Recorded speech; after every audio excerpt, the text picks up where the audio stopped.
Allow me to introduce the beautiful lady. Well, she is known as Dr. V. She is a medical doctor and authored practicing functional medicines. Apart from that, she is nutritionist of the year, recipient of Vogues. And apart from that, she has also been considered and nominated, believe me, she is the wellness influencer of India. So yes, here we have the celebrity nutritionist and the doctor here with us. Please put your hands together for the lady, everyone.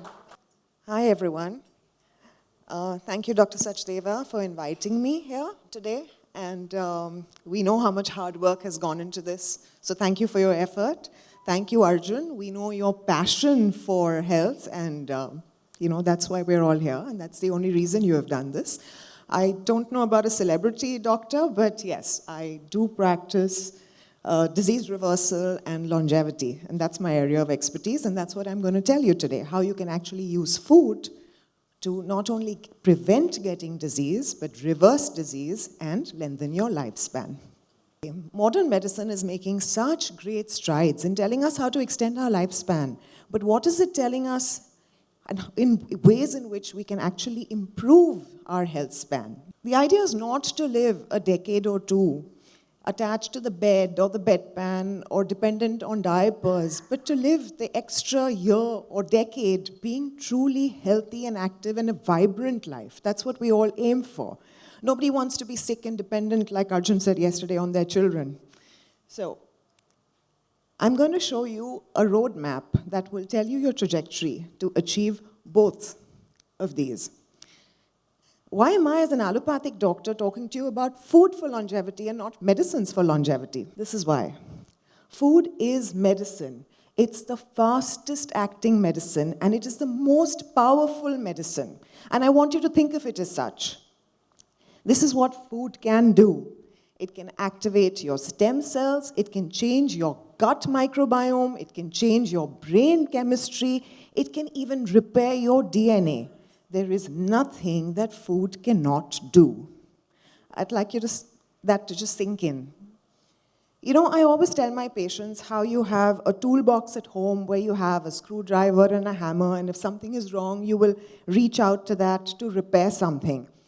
Think of food as the first thing that you will pick up in your metabolic toolbox before you reach out to your medicine. How many of us here are truly metabolically healthy?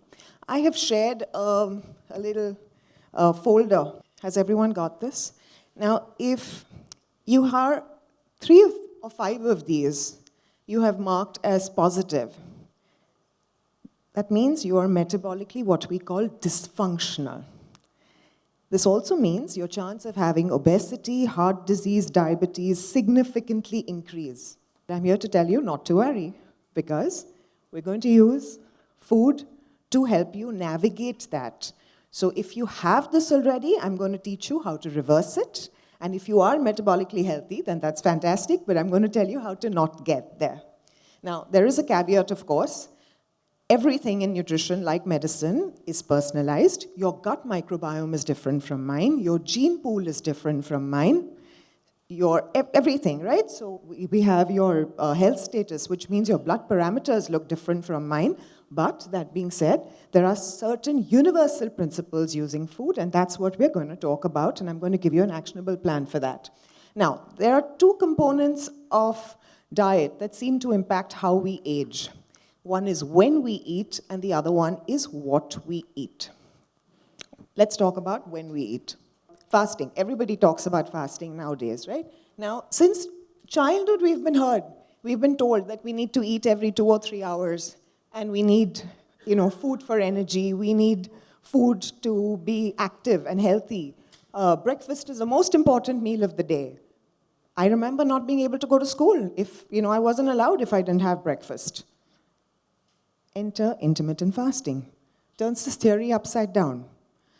Well, fasting of any sort, intermittent or otherwise, has been happening across centuries, across continents really. Whether it's Lenten Christianity, it's the holy month of Ramadan, it's Padushan in Jainism, Judaism. You pick the religion, and we've been fasting historically. Intermittent fasting truly is like old wine in a new bottle. So it's just a different terminology. The fact is, any sort of fasting that you do, I can tell you after putting thousands of patients on different sorts of fasting, it hugely helps the metabolic health, which means the parameters that you have in front of you. This is how it does so. It stimulates autophagy. Everybody knows autophagy today. It was spoken about yesterday. Think about it like a broom where your old dead cells are getting removed. Also, because you're eating less, you're getting less insulin spikes.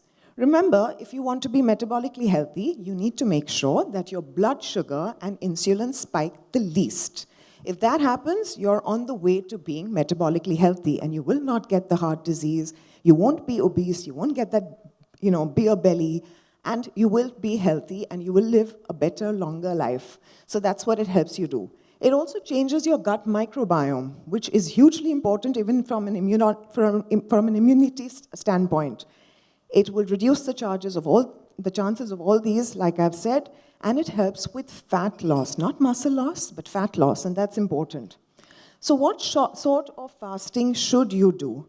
Honestly, if you did the 12-12, if you did, the 16-8, which is eating 16 hours, not eating 8 hours, if you did the OMAD, which is 1 meal a day, if you didn't eat for 24 hours, it doesn't matter. Start somewhere. I can tell you, start slow. Don't be overzealous. If you're someone who eats every 2 or 3 hours, please don't go to, suddenly not eating for 24 hours, because then you are going to get migraines, you are going to get that sugar crash and all of that, and then you're going to come back and complain to your doctor saying, but this has not worked for me. So everything is personalized, so begin slow. I can tell you, done correctly, under guidance, you will definitely do well. And it will change your metabolic parameters. It also turns out that it's not the hours that you eat, but the hours that you don't eat, which is your fasting window, that actually helps stimulate your longevity genes. And that's the beauty of fasting, of any sort. So increase the window where you don't eat. Let's talk about what we eat. Let's talk macros. Let's talk protein, carbs, and fats. How much is adequate protein? Now this is, like I said, right, just to begin with, it's personalized. But if I talk about it from a longevity standpoint, I can tell you this. With every decade, we lose muscle mass and we get what's called sarcopenia and we get weak. When that happens, the chances of imbalance, of falls, of fractures increase hugely. And we all have parents, grandparents, we've seen them have fractures. We know it's established in medical science now, in literature, that people with fractures over a certain age reduce their lifespan significantly. So you want to prevent that, and you want to enter middle age having a good muscle mass. That's literally the currency of your life, your long life. Now, this slide, can protein actually shorten your lifespan? After telling you the importance of protein, I'm going to talk to you about this. Has anyone in this room heard of mTOR? Yeah, of course. Okay, barring the doctors, I meant. Okay, now from a longevity standpoint, we've got something called mTOR. This is very interesting. mTOR is a protein signaling molecule. You need this mTOR to be absolutely elevated when you're in the first half of your life, when you're in the growth phase, or if you're a young person trying to build that six-pack in the gym, or if you're a pregnant woman because you're growing two of you. But in the second half of your life, what we call the post-reproductive part, which is probably most of us in this room, you do not want your mTOR constantly elevated. You want your mTOR to be a little low. Why? Because constantly elevated mTOR can actually proliferate cells and can cause cancers. It can also reduce your lifespan. So while you're really enthusiastic about the protein, now typically in my clinic, I find people who come to me are either the ones who are so deficient and who literally come like this because they're sarcopenic already, or they're the overzealous ones who want to have 2 and 3 protein shakes a day and want to build that muscle. It seems to be like an all or none phenomena. So whatever you do, measure your protein based on your needs. It has to be how much you work out. It happens to have, it depends on your age, like I've explained. It depends on your current medication, current health status. If you're diabetic with someone who doesn't have, great kidneys, you can't be taking lots of protein. It also depends on your gut health, especially if anyone in this room has constant acid reflux. Don't overburden your gut with protein, because you are going to worsen your acid reflux and it's going to cause a lot of bloat. The constant conundrum, veg, non-veg protein. Now, I'm just going to touch upon this and talk about the pros and cons and leave it to you which one you need to have. Non-veg proteins is a complete protein. So we have 20 amino acids, of which 6 we need to get from an external source. That's what we call a complete protein. Your non-vegetarian proteins are a complete source. So that's what we call a bioavailable protein. Your body can completely utilize that. It's also a rich source of vitamin B12 and the usable form of iron. Remember, it's not what you eat, it's actually what you can assimilate. And when I say it's what you can assimilate, it means what your gut microbiome can assimilate. So this is great from that point of view. The cons are, it's actually got an amino acid which can stimulate mTOR. So it doesn't mean you have to be vegetarian. It means don't be on a keto diet or a carnivore diet where you're eating only non-vegetarian protein. It's a good idea to balance both, because also meats can be completely ultra-processed. All ultra-processed meats increase omega-6 and 9, which is pro-inflammatory, so can cause heart disease and can worsen all the other metabolic parameters that I have given you in that sheet. Also very high in sodium. Coming to the pros. It's much easier to get vegetarian proteins which are organic. So it's much easier to source those rather than to source an organic meat family. They also come from, they have less saturated fat. These are incomplete proteins. Does that mean if you're vegetarian, you will be deficient in protein? Absolutely not. It just means you need to combine them correctly. For instance, if you combine rice with dal, that means a cereal, with lentil, it's a marriage of a complete protein. So you actually eat it, in a way, you just have to find a way where you're combining the vegetarian proteins correctly, and you will not be deficient in protein. Coming to the next food group, fats. I'm going to start with the myth buster. Everyone thinks fats is the enemy, barring my esteemed speaker, right before me, who I'm sure doesn't disapprove of this. But everybody else thinks that fat is what's going to cause heart disease.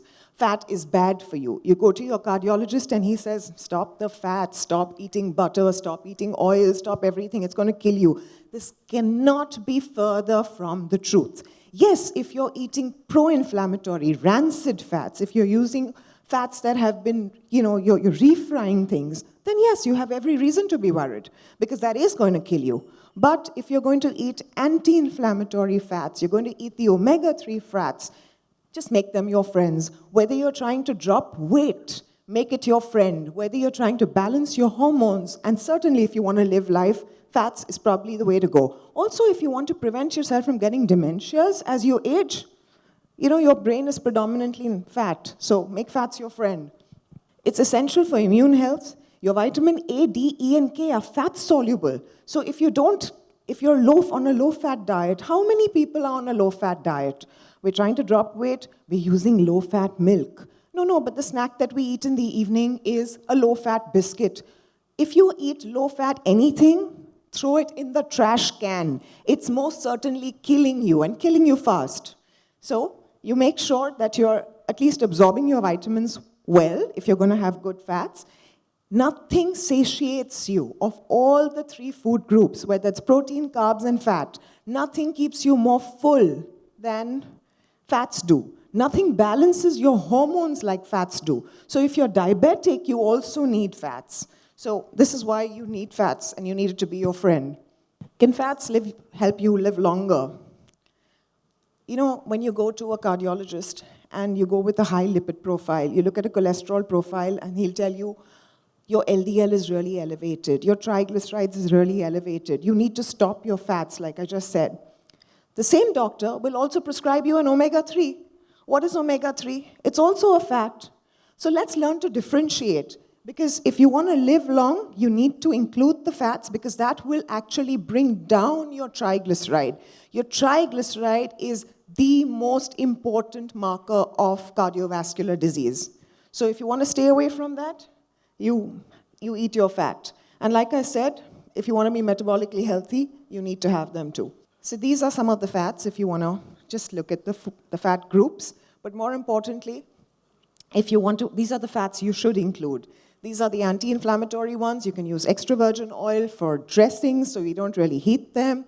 We use olive oil for cooking. Please don't fear ghee and coconut oil. They're saturated, but they're great fats for you. And of course, you can use some amount of mustard oil and avocado oil. These fats are the ones you need to be scared of. The seed oils like sunflower, safflower, rice bran, canola, those are the ones we've been constantly using. And like I said, the trans fat, rancid fats, and if the quickest way to get cancer is to keep refrying that oil. The last food group, carbs. This is something everyone's scared of also who's trying to drop weight. But it's important to differentiate between your simple and the complex ones.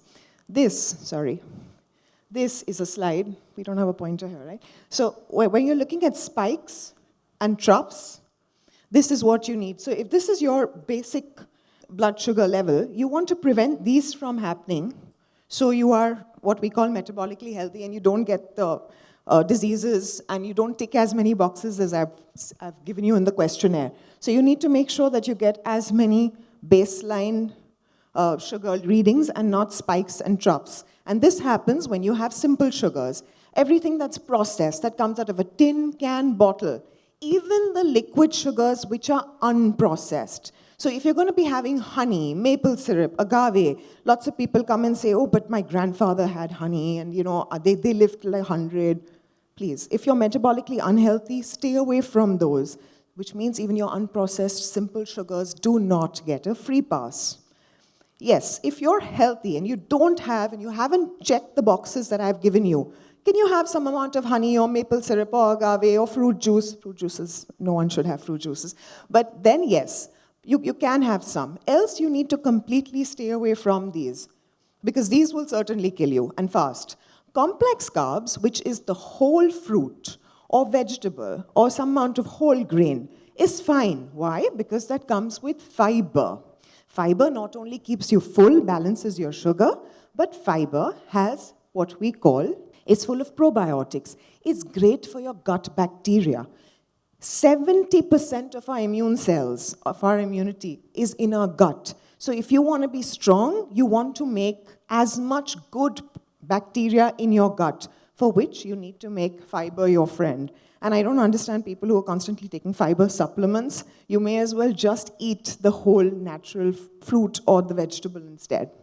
Okay, all carbohydrates turn to sugar in the body. So you don't need to have sugar to have high levels of sugar. You can eat a Monaco biscuit, or you can have a savory snack. It's still sugar in the body. This is how much sugar that's actually present in foods. Now, you could be having a serving of pasta. That's 5 spoons of sugar. It doesn't taste sweet.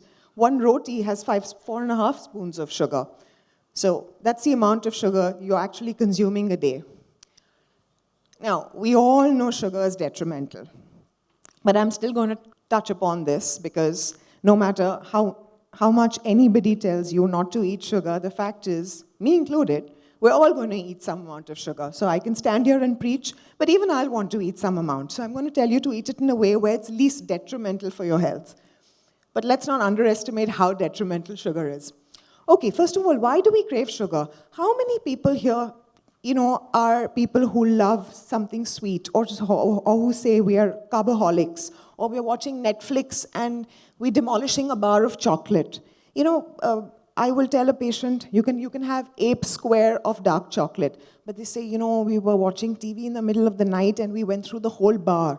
I have yet to have one patient who tells me, you asked me to have 1 plate of broccoli and I had 2 plates of broccoli. Why? I mean, why is it that we are only craving sugar and not the savory stuff?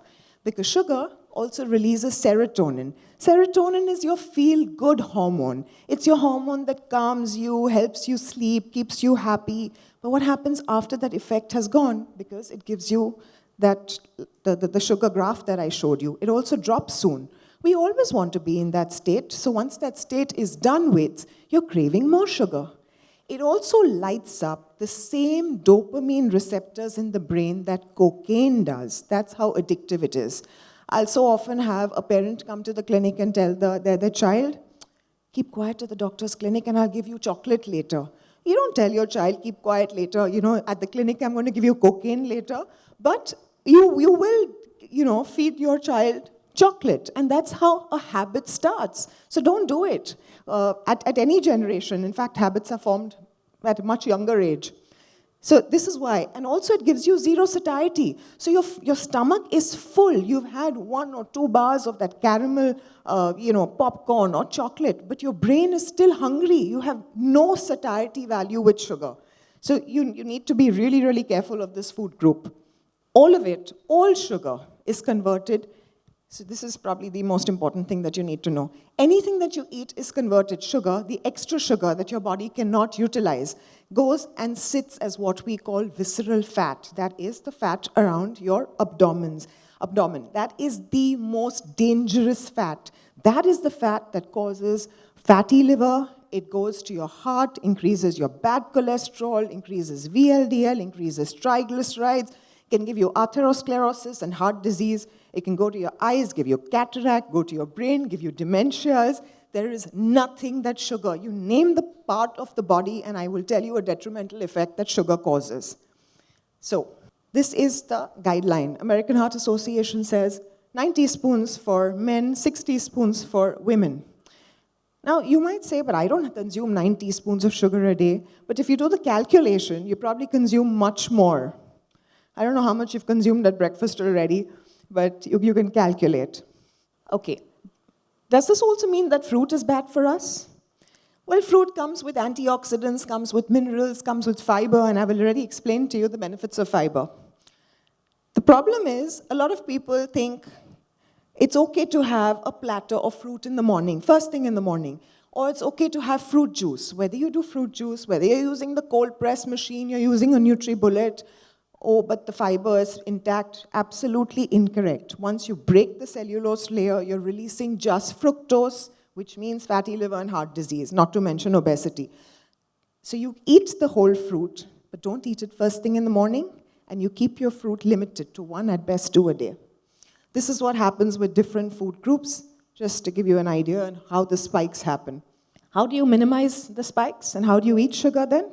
You sequence the food correctly.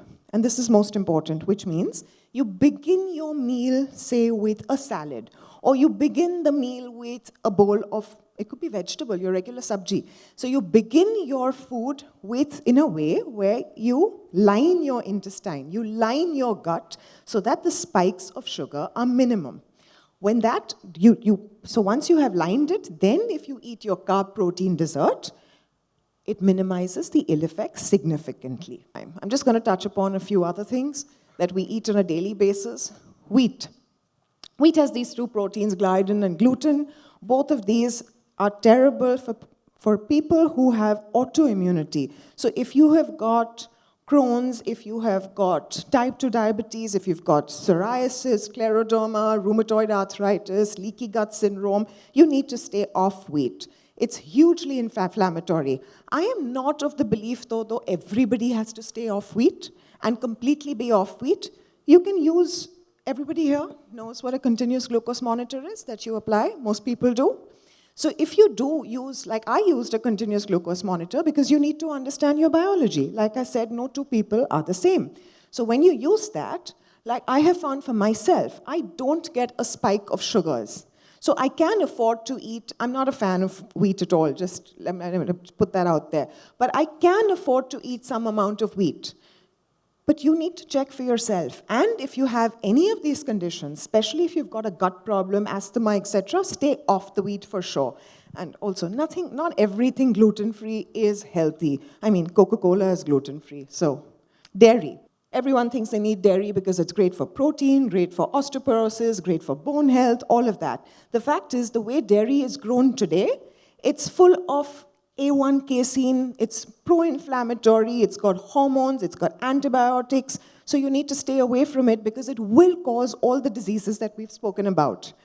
If you must eat dairy, go for A2 milk, or go for sheep milk, or sheep cheese, goat cheese, which has got A2 casein, which is much less pro-inflammatory.